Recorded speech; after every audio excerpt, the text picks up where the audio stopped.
ఈ రాష్ట్రంలో బీజేపీని ఓడించడం అంటే బాబు జగన్ పవన్ను ఓడించడమే అని స్పష్టంగా చెప్పి తాము అధికారంలోకి వస్తే ఇండియా బ్లాక్ రేపు కేంద్రంలో ఈ రాష్ట్రానికి ప్రత్యేక హోదా, పోలవరం, రాజధాని, విశాఖ ఉక్కు పరిరక్షణ, కడప ఉక్కు నిర్మాణం వీటన్నింటిని కూడా మేము టేకప్ చేస్తామని చెప్పి హామీ ఇచ్చిన రుద్రరాజు గారికి ధన్యవాదాలు చెప్తూ ఇప్పుడు సిపిఐ జాతీయ నాయకులు, సెక్రటరీ, జాతీయ కార్యదర్శి కామ్రేడ్ నారాయణ గారిని మాట్లాడాల్సిందిగా కోరుతున్నాను.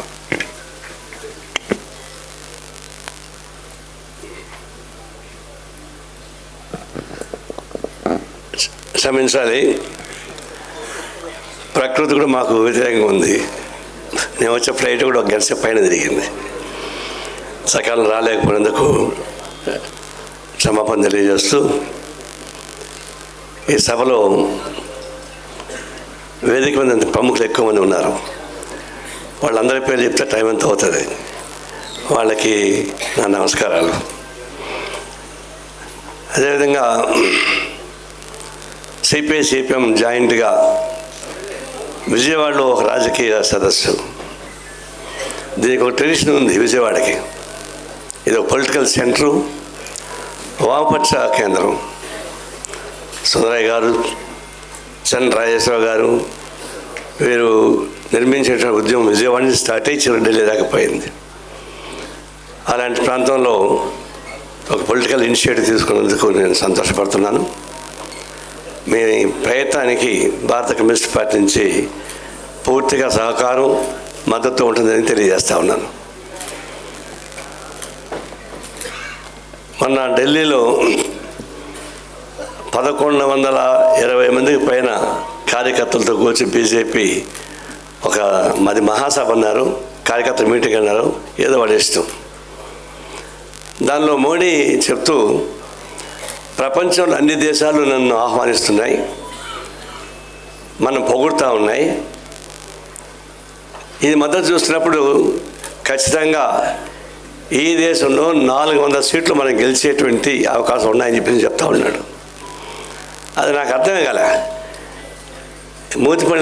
ముట్టిపోయిందంటే మూతిపళ్ళు రాలినట్టుగా ప్రపంచంలో వాళ్ళు పొగిడితే ఓట్లు వాడేస్తారు. ఇక్కడికి వచ్చి ఓట్లు మనం వేయాలా ఈ దేశంలో? అక్కడ ఆయన పొగుడుతున్నారు. మరి ఇంట్లో ఈగల మోత, బయట పల్లకి మోత. ఇక్కడేమో ఢిల్లీ చుట్టుపక్కల లక్షలాది మంది రైతులు ఆందోళన చేస్తున్నారు. వాళ్ళని రానియకుండా చేయడానికి మేకులు కొడుతున్నాడు ఈ మోడీ. రైతాంగం వచ్చే వాళ్ళని పార్లమెంట్ ఆక్రమించుకుంటుందా? ఇక్కడ మేకులు కొడుతున్నాడు. బహుశా పాకిస్తాన్ భారతదేశం బార్డర్ కూడా అంత పెద్ద సెక్యూరిటీ ఉండదు, అంతకుమంది ఎక్కువ సెక్యూరిటీ పెట్టాడు. వాళ్ళ సమస్య పరిష్కారం కాలేదు. ఈ దేశం ఇంకా చాలా సమస్యలు ఉన్నాయి. దేశం మొత్తం మీదుగా అల్లకల్లోలంగా ఉన్నటువంటి ఈ పరిపాలనలో విదేశాల్లో మాత్రం పొగట్లు వస్తాయంటే, అందుకే ఈ ఇంట్లో ఈగల మొత్త బయటికి పల్లకి మొత్తం ఇంకోటి కాదు. అసలు ఇందాక రుద్రరాజు చెప్తున్నాడు, బీజేపీని ఓడించాలంటే కొంతమంది ఆంధ్రాలో బీజేపీ ఎక్కడుందబ్బా, దాని జోలికి ఎందుకు పోతామే అన్నారు. అసలు పరిపాలించేది వాళ్ళే కదా, వాళ్ళే పరిపాలిస్తారు ఆంధ్రదేశంలో. వైసీపీ బీజేపీకి అనుకూలంగా ఉండే, టీడీపీ బీజేపీకి అనుకూలంగా ఉండే, అసలు పవన్ కళ్యాణ్కి ఎమ్మెల్యే లేకపోయినా అనుకూలంగా ఉన్నాడు. కాబట్టి ఆయన అసలు పరిపాలించిన వాళ్ళే, ఇక్కడ వీళ్ళు కాదు. వీళ్ళంతా ఉత్సవ విగ్రహాలే, ముఖ్యమంత్రి కానీ ప్రతిపక్షాలు కానీ ఉత్సవ విగ్రహాలు తప్ప వాళ్ళకి ఇంకెవరు కాదు. దేశం మొత్తం మీదకి వచ్చే ప్రమాదం వచ్చింది. ఇప్పుడు రేపు 400 సీట్లే వస్తాయని చెప్పేసి అని అనుకున్నా. అది ఒక డ్రీమ్, కళ. ఒక బిచ్చగాడు బాగా తిని రచ్చబండ వెన్న పడుకుని నిద్రపోయాడట. నిద్రలో ఒక మంచి కాలు వచ్చింది ఆయనకి. వాడు పెళ్లి చూసుకున్నట్టుగా పెళ్లి చేసుకుంటే మరి పెళ్ళానికి జాగా ఇవ్వాలి కదా, ఇంకొంచెం పక్కన జరిగాడంట. మరి తర్వాత బిడ్డలు పుడతారు కదా, ఒక బిడ్డ పుట్టింది, ఇంకొక పక్కన జరిగాడంట. మరి రెండో బిడ్డ పుట్టింది, ఇంకొక పక్కన జరిగాడంట, కింద పడిపోయాడట. అంటే అది రచ్చబండ అంతవరకే ఉంటుంది కదా, కింద పడ్డాక అర్థమైంది, ఊరి మన కళ ఇది, పెళ్ళి లేదు, పెటాకులు లేవు, బిడ్డలు లేరు, ఊరికి కళ కన్నామని చెప్పేసి అని. మోడెట్ కలకంటున్నాడు. కన్నేయండి, కలనిజమడానికి అవకాశం లేదు. రెండోది ఏమంటున్నాడు, నేను సన్యాసిని, నాకేం పిల్లలు లేరు, కాపురాలు లేవు, నేను అందుకు స్వార్థపరుడు అవుతాను, అవినీతి అనేది నా ఇంటారంట రానేను అని చెప్పేసి అంటున్నాడు. సాంప్రదాయం ప్రకారం పెళ్లి చేసిన పెళ్ళాన్ని వదిలిపెట్టినాడు, అట్ట మాడితే ఎట్లా? సాంప్రదాయం ప్రకారం పెళ్లి చేసుకున్నాడు. ఆమె పాపం ఫుట్పాత్ మీద తిరుగుతూ ఉంది. ఇప్పుడు నాకు పై సన్యాసి అంటున్నాడు అనుకోని, అది పర్సనల్ వ్యవహారం కాబట్టి దాని జోలికి పోనక్కల్లా. ఈయన అధికారంలోకి వచ్చిన తర్వాత 10 లక్షల కోట్ల రూపాయలు బ్యాంకుల నుంచి డబ్బులు తీసుకొని ఎగ్గొట్టిపోయినారు 29 మంది. 29 మందిలో ఒక్కడే విజయ్ మాల్యా కర్ణాటక వాడు, మిగతంతా గుజరాత్ గుండాలే కాదని చెప్పగలరా? ఆ 29 మందిలో ఒక్కడు బీసీ ఉన్నాడా, ఒక్కడు ఎస్సీ ఉన్నాడా, ఒక ముస్లిం ఉన్నాడా? ఎవరు లేరు కదా. అలాంటప్పుడు ఎవరు దోపిడీ చేస్తున్నారు? మరి ప్రపంచం తిరుగుతున్నాడు. ఇప్పుడు నన్ను చెప్తున్నాడు, మన దేశం నుంచి దొంగిలించుకుపోయారు శిలలు, విగ్రహాలు, అవన్నీ తీసుకొచ్చి పెడతామంటున్నాడు. అయ్యే బాబు, అవన్నీ తీసుకొచ్చేటప్పుడు ఆ స్విస్ బ్యాంకులో డబ్బులు ఉన్నాయి కదా, దొంగ డబ్బులు అవి తీసుకొచ్చి పెట్టాయా? 29 మంది దాంకో ఉన్నారు కదా, బయట పోయి వాళ్ళని కూడా తీసుకొచ్చి ఇక్కడ నిలబెట్టు, బోన్లో పెట్టచ్చు అని చెప్తూ చేయగలరా? విగ్రహాలు మీద ఉన్నంత ప్రేమ ఈ దేశం దోపిడీ చేసిన దొంగలపై మీకు ఎందుకు లేకుండా పోయింది? కాబట్టి అవినీతి అంటే సార్ రుద్రరాజు ఇక్కడే ఉన్నాడు, కాంగ్రెస్ పార్టీ వాళ్ళది ఏమన్నా చెలకొట్టుడు, పాపం రీటైల్ కరప్షన్ వాళ్ళది. ఇది హోల్సేల్ కరప్షన్ కదా. దేశం మొత్తం మీదుగా హోల్సేల్ కరప్షన్ చేయడానికి నాయకత్వం వహించింది ఒక మోడీ తప్ప ఇంకోటి కాదని చెప్పండి. అత్యంత అవినీతి పడేవాళ్ళు ఉంటే అది మోడీ తప్ప ఇంకోటి కానీ కాదు. ఆయన శాంతి వచనాలు పలుకుతూ ఉన్నాడు, ఈ దేశానికి ప్రమాదం వచ్చినట్టున్నాడు, రాజ్యాంగానికి నష్టం వచ్చినట్టున్నాడు, వామపక్ష తీవ్రవాదం వల్ల రాజ్యాంగానికి ప్రమాదం వచ్చిందని చెప్పేసి అని కాళ్ళు లేని వాళ్ళని, చేయి లేని వాళ్ళని మోసం తీసుకుని లోపలేస్తూ ఉన్నాడు. ప్రొఫెసర్ సాయిబాబా కాళ్ళు వరవరావు పొరక పొలంత ఉంటాడు, అందరినీ తీసుకుని జైలు వేస్తున్నాడు. అసలు ఈ రాజ్యాంగానికి ప్రమాదం ఎక్కడి నుంచి వచ్చింది? ఈ రాజ్యాంగ ప్రమాదం ఎక్కడి నుంచి వచ్చిందంటే ఒక్క మోడీ వల్లనే వచ్చింది మా అనుమానం. ఎందుకంటే ఆయన ఎన్నికైన మొదలుకొని మనకు ఒక స్టాచ్యూటరీ బాడీస్ ఉన్నాయి, 5 స్టాచ్యూటరీ బాడీస్. ఒక president of India, election commission of India, CBI, RBI, judiciary. CBI అంటే మన లక్ష్మణ గారికి కోపం వస్తుందేమో, అంచెల వారీగా ధ్వంసం చేస్తూ వస్తున్నాడు. ప్రెసిడెంట్ ఆఫ్ ఇండియా మోగపోయింది, ఆమెకు అవమానం బహుశా ప్రపంచంలో ఎక్కడంత అవమానం జరగదు.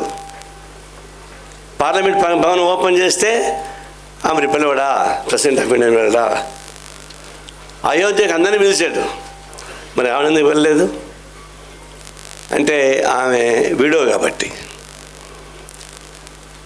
అంటే భారతదేశ అధ్యక్షురాలికి జరిగినట్టు అవమాన ప్రపంచం ఎక్కడ జరగలేదు, ఇక్కడ జరిగింది. అంటే అధ్యక్ష భవనాన్ని ఆయన ఆక్యుపై చేశాడు, సిబిఐని ఎప్పుడూ ఆక్యుపై చేశాడు. లక్ష్మణ్ గారు క్షమించండి, మీది ఆ టైం వేరు. ఇప్పుడు రాను ఇప్పుడు సిబిఐ అనేది రాజకీయంగా అమిత్ షా కనుగొడితే పరిగెడతా ఉన్నారు, వ్యతిరేకంగా ఉండే వాళ్ళందరినీ అరెస్ట్ చేస్తున్నారు, అవినీతి పనులను కాపాడుతూ ఉన్నారు. వ్యతిరేక ప్రభుత్వం కేజ్రీవాల్, ఆమ్ ఆద్మీ పార్టీ 100 కోట్ల రూపాయల స్కామ్. 100 కోట్ల రూపాయల స్కామ్లో కూడా ప్రారంభమైంది ఆంధ్రప్రదేశ్లో వైసీపీ నుంచే. వైసీపీ నుంచి ప్రారంభించి బ్రోకరేజ్ చేసింది ఎవరంటే కవిత, కేసీఆర్ కూతురు బ్రోకరేజ్ చేసింది. కేసు వాళ్ళపైకి వచ్చింది. కానీ శిశుడే జైల్లో ఉన్నాడు, కేజ్రీవాల్ని కూడా జైలు పెట్టడానికి ప్రయత్నించారు. అయితే నేను కాక మన కేజ్రీవాల్ రాజీ పడిపోయాడు పాపం. కాబట్టి ఆయన జైలుకు పోడు, నోటీస్ ఇస్తారు తప్ప. ఇక్కడుండే వాళ్ళు ఎవరు జైలుకు పోరు, కవిత జైలుకు పోదు, వైసీపీ వాళ్ళు జైలుకు పోరు. 100 కోట్ల రూపాయలకి ఇంత పెద్ద హడావుడి చేస్తారు కదా. 45,000 కోట్ల రూపాయల అవినీతికి పాల్పడ్డాడు జగన్మోహన్ రెడ్డి, బెయిల్ పైనే ఉన్నాడు. కేసు అంతా ఆయనే కదా పెట్టింది. జేడీ గారు కదా పెట్టింది. 10 కేసులు ఉన్నాయన్నారు. 45,00,000 కోట్ల రూపాయల అవినీతి పరుడేమో జైలు బయటపడి ఉంటాడా? స్వాతంత్రం వచ్చినారు అక్కడ చూపించండి. 10 ఏళ్ళ పాటు బెయిల్ పైన ఉంటున్న వ్యక్తి ఎవరు ఉంటే ఒక జగన్మోహన్ రెడ్డి తప్ప ఎవరు లేరు. లక్ష్మణ్ గారు చెప్పాలా, ఇంకెవరు ఉన్నారేమో. నాకు తెలిసినంతవరకు స్వాతంత్రం వచ్చిన తర్వాత ఈ బెయిల్ పైన ఉన్న వ్యక్తి ఏకైక వ్యక్తి జగన్మోహన్ రెడ్డి. ఎందుకు ఉండగలుగుతున్నాడు? సిబిఐ చేతులు కానీ ఇంకో చేతులు ఏముంటున్నాయి? అమిత్ షా కాళ్ళు కాడ ఉన్నాడు కాబట్టి ఆయన జోలికి పోరు. జ్యుడిషియరీ మధ్య ఒక్క మంచి తీర్పు వచ్చింది. జ్యుడిషియరీ కూడా కళ్ళకం చుట్టుకుంది. అది కూడా స్పష్టంగా లేదు. బాబరీ మసీద్ కేసు తీర్పిచ్చిన అతను ఎక్కడున్నాడు? రాజ్యసభలో ఉన్నాడు. ఇంకొకతను ఎక్కడున్నాడు? మీ గవర్నర్గా ఉన్నాడు ఇక్కడ ఆంధ్రప్రదేశ్లో. కాబట్టి జ్యుడిషియరీ కూడా అంత హోలీ కవ్ కాదు. అయితే ఇప్పుడు బాండ్స్ పైన ఒక తీర్పు వచ్చారు. ఏం బాండ్స్ అంటాం దాన్ని? Electoral bonds. ఎలక్ట్రాల్ బాండ్స్ మీద తీర్పు ఇచ్చారు. అది అద్భుతమైన తీర్పు. అది నిజంగా అమలు చేస్తే ఆ దొంగ డబ్బులు మొత్తం బయటపడతాయి. ఎప్పుడు కానీ దొంగ డబ్బులు దొంగ పనులు చేస్తాయి, మొదలసిన డబ్బులు మొదలసిన పనులే చేస్తుంటాయి. ఇప్పుడు ఇది ఎవరికి అకౌంటబిలిటీ కాదు. కాబట్టి ఆ ప్రజాధనాన్ని తీసుకెళ్ళి కొల్లగొట్టి ఈ ఎలక్ట్రల్ బాండ్స్ ద్వారా తీసుకొచ్చి పెట్టుకున్నప్పుడు వాళ్ళు రాజకీయాలను ధ్వంసం చేస్తున్నారు, రాజకీయ వ్యవస్థను ధ్వంసం చేస్తున్నారు, ప్రజాస్వామ్యం ధ్వంసం చేస్తున్నారు. అత్యంత ప్రమాదకరమైనటువంటి ఇది. అది మంచి తీర్పు ఇచ్చారు, దాన్ని అమలు చేయాలా. అది అమలు చేయడానికి ఈసీకి అప్పగిచ్చారు. ఈసీ ఎట్టంటాడంటే భారతదేశంలో ఉన్నటువంటి లిస్టులో 4వ ప్లేస్ ఉన్నాడు ఇప్పుడున్నటువంటి ఈసీ. అతను గుజరాత్ వాడు, అరెస్ట్ క్యాడరు. 4వ స్థానంలో తీసుకొచ్చి మొదటి స్థానంలో పెట్టారు. ఆయన వచ్చిన వరకు వర్ష పెట్టి అన్యాయం పనులు చేస్తున్నాడు. కానీ మోడీ కనుగొడితే ఎలక్షన్స్, కనుగొడితే ఎలక్షన్స్ లేవు. వాళ్ళ పంజరంలాగా అయిపోయాడు. ఈసీ చెడిపోయింది. ఇంకా ఆర్బీఐ అట్లా ఉంది. దొంగ నోట్లు చూసాం కదా. కాబట్టి భారతదేశంలో వ్యవస్థీకృతమైనటువంటి ఒక స్టాట్యూటరీ బాడీస్ మొత్తం ధ్వంసం చేసుకుంటూ వస్తున్నాడు. ఇదంతా ప్రమాదకరం. రాజ్యాంగ వ్యతిరేకమైన పనులు చేస్తున్నాడు. ఎందుకు చేస్తాడంటే ఇవన్నీ ఆన్సర్ అంతా కూర్చుకుంటూ వస్తే అర్థం ఉండదు వాళ్ళకి. ఒక్కోసారి ప్రైమ్ మినిస్టర్ తీర్పుని న్యాయ వ్యవస్థ వ్యతిరేకించింది కొన్నాళ్ళు. ప్రెసిడెంట్ ఆఫ్ ఇండియా సంతకం పెట్టడం ఆపచ్చు. కానీ ఇవన్నీ పవర్ఫుల్ బాడీస్ మొత్తం జీరో అయిపోయినాయి. ఇప్పుడు 1 ఎలక్షన్స్ 1 అని చెప్తా ఉన్నాడు. 1 ఇండియా 1 ఎలక్షన్స్ అని చెప్తున్నాడు. అంటే అన్నది కదా ఏంటి, నేనే మోడీ రాబోతాను చెప్పి పోతున్నాడు. 400 సీట్లు వచ్చిన తర్వాత ఆయనే మోడీ, ఆయనకి ప్రజాస్వామ్యం ఉండదు, ఇట్లా మీటింగ్లు కూడా జరగవు, ఆయన వస్తాడంటే ఇట్లాంటి మీటింగ్లు జరగవు. మేము అది వదిలిపెట్టండి, మేము అంటగంటుకుని పోయి పని చేస్తాం. కానీ మీ రాజ్యాంగ వ్యవస్థ పోతుంది కదా, జ్యుడిషియరీ పోతుంది, సిబిఐ పోతుంది, ప్రెసిడెంట్ ఆఫ్ ఇండియా పోతుంది. అత్యంత ప్రమాదం ఈ భారతదేశానికి వామపక్ష తీవ్రవాదం వల్ల కాదు, ఉగ్రవాదం వల్ల కాదు, మోడీ వల్లనే, ఈ ప్రధానమంత్రి వల్లనే ఈ రాజ్యాంగానికి ప్రమాదం ఉంది. ఈ రాజ్యాంగాన్ని కాపాడుకోవాల్సిన బాధ్యత మనకుంది. రాజ్యాంగం లేకపోతే మనం నిలబడతామా? అంబేద్కర్ అంత కష్టపడి ఒక రాజ్యాంగం నిర్మించి పెడితే దాన్ని ధ్వంసం చేస్తుంటే ఈ రాబోయే రోజు ఏం తెలుస్తుంది మనకి? కాబట్టి రాజ్యాంగాన్ని కాపాడుకోవాల్సిన బాధ్యత మనకుంది, వామపక్షాలకి ప్రజాస్వామ్యాలకు ఉంది చెప్పేసి నేను గంట చెప్పగలను. వాళ్ళకి లేదు, మిగిలిన వాళ్ళకి. వాళ్ళకి ఉంటే ఏం జరుగుతుంది ఇక్కడ? దేశం మొత్తం మీదుగా జరిగే దాడులు మీకు రోజు చూస్తున్నాను, నేను చెప్పక్కర్లా. ఏ విధంగా 10 ఏళ్ళు అయింది వచ్చి, ఒక్క పబ్లిక్ సెక్టర్ తెచ్చాడా బీజేపీ? ఒకే ఒక పబ్లిక్ సెక్టర్. తేగపంగా పబ్లిక్ సెక్టర్ అమ్మేస్తున్నారు చెనక్కాయలు అమ్మినట్టుగా. అంతిమంగా ఇప్పుడు విశాఖ స్టీల్కి వచ్చింది. ఒక్క ఇరిగేషన్ ప్రాజెక్ట్ కట్టారా? ఒక్కటంటే ఒక ఇరిగేషన్ ప్రాజెక్ట్. అత్యంత బలహీనమైన ప్రధానమంత్రి ఉంటే వీపీ సింగ్. ఆ వీపీ సింగ్ టైంలో కూడా 2-3 పబ్లిక్ సెక్టర్స్ వచ్చినాయి. కానీ బలమైనటువంటి ప్రధానమంత్రి, ఒడ్డు పొడుగు లావు, ఆయన అందాల పోటీలు పెడితే ఆయన నెంబర్ 1 వస్తాడు. రోజు 4 డ్రెస్సులు మార్చే ప్రధానమంత్రి ఎప్పుడు చూడలే. సింపుల్ లైఫ్, రోజుకు 4 డ్రెస్సులు మారుస్తాడు. అత్యంత ఫ్యాషనబుల్గా ఉంటాడు. అందులో ప్రపంచంలో సుందరీకరణ పోటీ పెడితే నెంబర్ 1గా మన ప్రధానమంత్రి వస్తాడు, మోడీ వస్తాడు. కానీ అంతాలో మనకెందుకయ్యా, ధ్వంసం చేస్తున్నాడు, మనకేం చేస్తాడయ్యా? ఇది ఒక విధంగా ప్రజాస్వామ్యాన్ని కూలి చేస్తూ ప్రతిపక్ష పార్టీలు, అపోజిషన్ గవర్నమెంట్స్ కూలి చేస్తున్నాడు.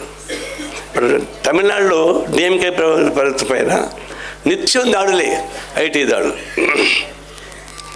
మరి అనుకూలంగా ఉన్న వాళ్ళు పని చేస్తున్నారా? పార్టీని చీలుస్తున్నాడు. అంటే డెమోక్రటిక్ వ్యవస్థ ఎట్లా ధ్వంసం చేస్తామని అర్థం చేసుకోవచ్చు. 6 ఏళ్ళని బెదిరించాడు, బెదరగొట్టడం ద్వారానే లొంగిపోతే ఏర్పాటు చేస్తున్నాడు. ఆ క్రమం భారతదేశంలో బీజేపీకి వ్యతిరేకంగా ఉన్న రాష్ట్రాలని, బీజేపీకి వ్యతిరేకంగా ఉన్న పార్టీలని ధ్వంసం చేయడమే పనిగా పెట్టుకున్నాడు. లేదంటే జార్ఖండ్ ముఖ్యమంత్రి ఎంత కేసు అది ఎంత 2000 కోట్లు ఎంత లెక్క వచ్చింది. 7 ఎకరాల ల్యాండ్, అది కాకుండా మైన్స్ ఏదో ఒకటి వచ్చింది. ఎంతన్నా కానివ్వండి, జగన్మోహన్ రెడ్డి మీద శనికాయలు తిన్నట్టే కదా, వాళ్ళు అది కూడా నిరూపించబడలేదు. కాబట్టి వ్యతిరేకించాడు కాబట్టి ఫైట్ చేస్తున్నాడు. ఇది ప్రజాస్వామ్యం. ఇది ప్రతిపక్ష హోదా ఎందుకు ఉంది పార్లమెంట్లో, అసెంబ్లీలో? ప్రజాస్వామ్యానికి ప్రతిపక్షం ఉందని చెప్పేసి హక్కు కల్పించారు. ఎందుకు ప్రతిపక్ష పార్టీలకి క్యాబినెట్ ర్యాంక్ ఇచ్చారు? అంటే ప్రజాస్వామ్యంలో ప్రశ్నించేటువంటి హక్కు ఉంది, విభేదించే హక్కు ఉంది. విభేదించడం వేరు, శత్రుత్వం వేరు. కానీ శత్రు వైఖరిగా కేంద్రం నుంచి పరిపాలించబడుతున్నాయి. ఒక్క మాట చెప్పండి, నీళ్ళేవా? అమిత్ షా మనకు హోమ్ మినిస్టర్, ఆయన ఒక మర్డర్ కేసులో ఇరుక్కున్నాడు. ఆయన నిర్దోషి కావడానికి 12 మందిని చంపిస్తే తప్ప ఆయన నిర్దోషి కాలేదు. నేను పేరుతో సహా చెప్పగలను. ఆ మర్డర్ కేసులో ఉన్నటువంటి న్యాయవాదిని చంపించాడు, సాక్షులను చంపించాడు. చివరికి సిబిఐ జస్టిస్ లోయా ఆయన ఎంక్వైరీ చేస్తుంటే ఆయన చంపించారు. 12 మందిని చంపితే తప్ప హోమ్ మినిస్టర్ కాలేదు, నిర్దోషి కాలేదు ఆయన. అంతేగాని క్రిమినల్ ఉన్నారా? ఆర్థికపరమైన ఉగ్రవాది ఎవరు ఉంటే మోడీ లక్షల కోట్ల రూపాయలు తీసుకెళ్తా ఉంటే వాళ్ళు చూస్తూ ఉన్నాడు. వాళ్ళని పట్టడానికి శక్తి లేదా? మరి ఆర్థిక ఉగ్రవాదిగా ఉన్నటువంటి Modi, criminal act home minister, ఇంతకన్నా మించిన క్రిమినల్ గవర్నమెంట్ గతం లేదు, భవిష్యత్తు వస్తుంది అనుకోను. The most criminal government central government Modi నాయకత్వాన్ని. దాన్ని ఓడించాలంటే మనతో నిలబడాల్సింది. నిలబడాలంటే ఇప్పుడు అన్ని రాష్ట్రాలు ఫైట్ చేస్తున్నాం. ఇప్పుడు ఆంధ్రప్రదేశ్కి వచ్చాం. ఇక్కడ ఏంది సమస్య ఏమైంది? ఆంధ్రప్రదేశ్కు జగన్మోహన్ రెడ్డి ముఖ్యమంత్రిగా ఉన్నాడు, చంద్రబాబు ప్రతిపక్షంగా ఉన్నాడు. కొంచెం చంద్రబాబు నాయుడు ముఖ్యమంత్రిగా ఫస్ట్ ఉన్నాడు. దీనిలో ఆయన ముఖ్యమంత్రి అయిన తర్వాత ఇక్కడికి విజయవాడకి పిలిపించారు ప్రధానమంత్రిని. రాష్ట్ర క్యాపిటల్ అమరావతి ప్రారంభోత్సవానికి హంగామా చేశాడు. వచ్చి ఏం చెప్పాడు? మట్టి నీడు ముఖాన్ని కొట్టిపోయాడు. ఇంత బ్రహ్మాండంగా చేసినటువంటి పునాదిరాయి వేయడానికి వచ్చి సహజంగా కొత్త రాష్ట్రం ఏర్పడితే కొత్త రాష్ట్రానికి సంబంధించిన క్యాపిటల్ కేంద్ర ప్రభుత్వమే భరించాలి. That is the rule. ఎక్కడ కొత్త రాష్ట్రం వచ్చినా కొత్త రాష్ట్రానికి సంబంధించి మొత్తం బాధ్యత వాళ్ళు తీసుకోవాలి, ఫైనాన్స్ చేయాలి. కానీ ఆయన వచ్చి మట్టి నీళ్ళు ముఖాన్ని కొట్టిపోయాడు. అప్పుడే చంద్రబాబు చెప్పాడు, వాడు ముఖాన్ని మట్టి నీళ్ళు కొట్టిపోయాడా, నీకేం ఉపయోగపడదన్నా. నీకు తెలుసులే అన్నాడు. తర్వాత ప్రత్యేక హోదా లేదు అన్నాడు. ఇప్పుడన్నా బయట రావా, వాడు నీకు చేయడు, వాడు ఆగరప శత్రువు, వాడు గుజరాత్ ముఖ్యమంత్రి ఉన్నప్పుడు నువ్వు వాడిని అవమానపరిచావు, ఇప్పుడు వాడు టీటాట్ చేస్తున్నాడు. రాష్ట్రానికి అన్యాయం జరుగుతుందంటే అప్పుడు అటు కాదన్నాడు. అనేక మాటలు చర్చించాం. అంటే కొంతమందికి అనుమానం రావచ్చు, సిపిఐ చంద్రబాబు నాయుడికి పెరుకోలు సంబంధం ఉందని చెప్పేసాను. పెరుకోలు సంబంధం కాదు. రాజకీయాల్లో విభేదిస్తాం, రాజకీయాల్లో విమర్శిస్తాం, శత్రుత్వం ఇక్కడ ఉండదు. శత్రుత్వం ఇక్కడ ఇప్పుడు వచ్చేసింది. జగన్మోహన్ రెడ్డి శత్రుత్వం వహిస్తూ ఉన్నాడు. మా ఉద్దేశంలో జగన్మోహన్ రెడ్డి చంద్రబాబు ఒక ఏకుడు కాదని మా ఉద్దేశం. అయితే ఇప్పుడు చంద్రబాబు నాయుడు విధానాన్ని విమర్శిస్తాను లేదంటే విమర్శిస్తాను అన్నాం. మొట్టమొదటి నుంచి కూడా మీరు మోడీకి వ్యతిరేకంగా ఫైట్ చేయకుండా పోతే రాష్ట్రం బాగుపడదని చెప్పినాం. వినలేదు. చివరికి కలిసిపోతున్నాడు. బహుశా ఈరోజు పోవాల్సింది, ఈరోజు కాకపోతే రేపు వెళ్ళిపోతాడు.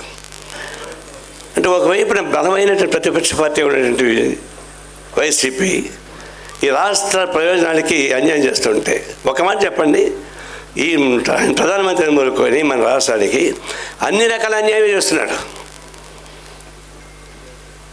రావాల్సిన రావడం లేదు, విభజన చట్టాలను అమలు చేయడం లేదు, రాయలసీమ ప్రాంతం జిల్లాకి 50 కోట్లు ఇస్తా ఉన్నాడు, ఎగ్గొట్టాడు. కడపలో స్టీల్ ప్లాంట్ అన్నాడు, అది ఎగ్గొట్టాడు. ఉన్న స్టీల్ ప్లాంట్ అమ్మేస్తున్నాడు. అనేక నిబంధనలు ఉన్నాయి విభజన చట్టంలో, దాన్ని అమలు చేయడం లేదు. ఈ ఆంధ్ర రాష్ట్రానికి అన్యాయం చేసింది ఎవరైనా ఉంటే అది బీజేపీ ప్రభుత్వం కేంద్రం నుంచి. ఒక విధంగా చెప్పంటే శత్రుత్వం. ఈ తెలుగు ప్రజానీకానికి శత్రువుగా ఉన్నాడంటే అది బీజేపీ మోడీ తప్ప ఇంకోటి కాదు.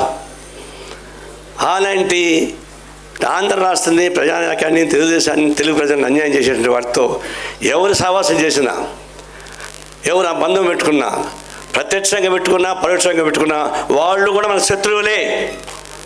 మోడీ ఎంతనో వీళ్ళు అంతే. దీనిలో రాజీ పడే ప్రసక్తి లేదు. ఎందుకు పోతారు వీళ్ళు?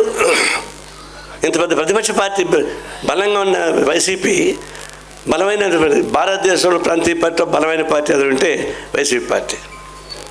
మరి ఎందుకు తెలుగు ప్రజలకు అన్యాయం చేస్తూ ఉంటే ఎందుకు కాళ్ళు మొక్కుతున్నాం? వాడి బిల్లు పాస్ కాకముందుగానే ఏదో ఒక బిల్లు పెడితే డ్రాఫ్ట్ చూసి పరిగెత్తుకుంటూ పోయి ఢిల్లీకి వెళ్ళి ఆయన కాళ్ళ మీద పడి, దేవరా మీకు మేము సపోర్ట్ చేస్తాం. వైసీపీ పడితే అదే. అతను ఉన్నాడు ఇంకొక బ్రోకరు గడ్డం విజయసాయి రెడ్డి. విజయసాయి రెడ్డికి అదే పని. జగన్మోహన్ రెడ్డి పోతాడు, పరిగెత్తుకుంటూ కాళ్ళు పడుతుంది. సాష్టాంగం అంటే భక్తులు కింద పెడితే రొమ్ము కాళ్ళు తల మొత్తం ఆనాల. అది అట్ట అంతేనే నిజమైనటువంటి భక్తుల కింద లెక్క. అంతకన్నా నుంచి భక్తుల్లాగా విజయసాయి రెడ్డి కాళ్ళ మీద పడుతుంటాడు. జగన్మోహన్ రెడ్డి సగం ఊగుతాడు. డ్రాఫ్ట్ చూస్తూనే సపోర్ట్ చేసేటువంటి వాళ్ళు తెలుగు రాష్ట్రానికి అన్యాయం జరుగుతుందని అంటే ఏం చేయలేకపోతున్నారు. కాబట్టి అన్ని విధాల వైసీపీ కేంద్రంలో బీజేపీ అనుసరించడానికి సపోర్ట్ చేస్తాం. దాన్ని బట్టి బీజేపీకి నిజమైన కంక్లూజన్ సపోర్ట్ వీళ్ళే ఉన్నారు. ఇప్పుడు టీడీపీ ఇబ్బంది పెట్టారు కదా, ఎందుకు మనం లోపలిపోవాల్సి వస్తుంది అంటే కేంద్ర ప్రభుత్వం నన్ను కూడా జైల్లో పెడుతుందామని పెట్టుకున్నారు. 17 years పెండింగ్లో ఉంది. ఎందుకు జడ్జిమెంట్ ఇయ్యరు? ఎందుకు పెండింగ్ పెట్టారు? చంద్రబాబు పొరపాటున అటు అడుగేస్తే అది తెగి నెత్తిన పడుతుంది. కానీ తెలుగు ప్రజలు ఏమన్నా అయిపోయి నేను బీజేపీ అనుకూలంగా ఉండాల్సిందే. దీన్ని బట్టి ఆంధ్ర రాష్ట్రంలో ఒక ప్రమాదం వచ్చింది, ప్రజాస్వామ్యానికి ప్రమాదం వస్తుంది. ప్రతిపక్ష పార్టీ అధికార పార్టీ రెండూ కలిసి మోడీకి అనుకూలంగా ఒకడు అరికాళ్ళు పడితే, ఒకడు మోకాళ్ళు పడితే ఇంకొకటి తొడలు పట్టుకుంటున్నాడు. పోటీ పడి పరమానంద శిష్యులు ఎట్టయితే చేశారు అట్లా వీళ్ళు ముగ్గురు కలిసి ఆయనకి అన్ని రకాల మోడీకి సపోర్ట్ చేస్తున్నారు. అందుకే మోడీకి అనుకూలంగా మారినటువంటి రాజకీయ పరిస్థితుల్లో నిన్నదాకా ఏం సంబంధాలు ఉన్నాయి, మొన్నదాకా ఏం సంబంధాలు కాదు, ఈ రోజు చెప్తా ఉన్నాం. మోడీకి అనుకూలంగా ఉన్నటువంటి ఎవరైనా సరే వాళ్ళకి వ్యతిరేకంగా నిలబడతాం, వాళ్ళని సాగిస్తాం, వాళ్ళు ఓడించడానికి కాదు ఏర్పాటు చేస్తారని హామీ ఇస్తూ ఉన్నాం. ఇప్పుడు ఇండియా కూటమి పైన ఉంది, ఏడు కూడా అట్లాంటి వాళ్ళు ఏమైనా వస్తే కలుపుకోవాల్సింది విశాల ప్రాతిపదికన. అందుకే రుద్రాజు చెప్తా ఉన్నా, కాంగ్రెస్ పార్టీ మీకు కొత్త అధ్యక్షుడు వచ్చింది, అందరినీ కలపడం. లెఫ్ట్ అండ్ డెమోక్రటిక్ ఫోర్స్ కలుపుదాం, ఆంధ్ర రాష్ట్రాన్ని ఒక విధంగా కాపాడదాం, తెలుగు ప్రజానీకాన్ని కాపాడడానికి ఉపయోగపడే పద్ధతిలో మనం కృషి చేద్దాం. ఆ కృషికి ఈ సదస్సు ఉపయోగపడుతుందని చెప్పేసి హామీ నమ్మకం నాకుంది. మీరు నిలబడండి, ఆంధ్ర రాష్ట్రంలో ఉన్నటువంటి సమీకరించండి. జాతీయ స్థాయిలో ఉన్నటువంటి కమ్యూనిస్ట్ పార్టీ మేము కూడా మద్దతు ఇస్తాం, సపోర్ట్ చేస్తాం, హామీ ఇస్తా సెలవు తీసుకుంటాను.